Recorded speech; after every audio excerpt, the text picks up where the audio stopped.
Mark Meadows, the former White House chief of staff, made a bold move on Monday by taking the stand in the ongoing Fulton County election subversion trial. During his approximately 3.5-hour testimony, Meadows discussed his role at the White House and the tumultuous period following the 2020 election when then-President Donald Trump, his co-defendant in the case, sought to challenge the election results. Meadows aimed to persuade the judge that his various efforts to contest the 2020 election results were part of his official government duties as Trump's right-hand man at the White House. If the judge concurs with this argument, the trial might transition from state court to federal court, a more favorable legal venue for Meadows. Such a shift would significantly impact the case brought by Fulton County District Attorney Fani Willis, who had indicted Trump, Meadows, and 17 others on racketeering charges related to election subversion nearly 2 weeks prior. Meadows' decision to testify was an unusual legal move. Typically, criminal defendants choose not to testify during pretrial proceedings, as it can be risky. Meadows' testimony allowed prosecutors to question him about post-election events in a setting where his statements could potentially be used against him and the other defendants, including Trump, in both the Fulton County and federal cases. Meadows is advocating for moving the case to federal court, citing a federal immunity claim that applies to individuals prosecuted or sued for actions performed on behalf of the U.S. government or tied to their federal position. The decision of U.S. District Judge Steve Jones regarding this matter is crucial for all 19 co-defendants in the case, with Trump's legal team expected to file a similar motion.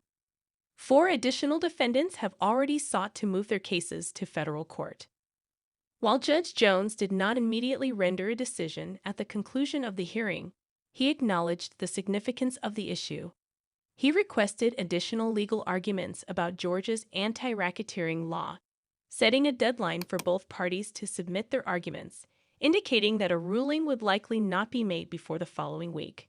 Throughout his testimony, Meadows repeatedly emphasized his actions' connection to his official position. He described observing a signature-matching operation in Cobb County, Georgia, to be prepared when the president asked about it and claimed that some of his contacts with state officials were related to COVID relief funds, in addition to discussions about overturning the election results. Meadows argued that his election-related activities aimed to advise Trump on future legislation regarding election security. However, this argument raised questions given that Trump's presidency was ending, and he was not known for delving into legislative details. Meadows also faced questions about his role in arranging a call to settle private litigation. He asserted that his job involved addressing the president's personal positions on various matters, emphasizing that his primary duty was serving the President of the United States.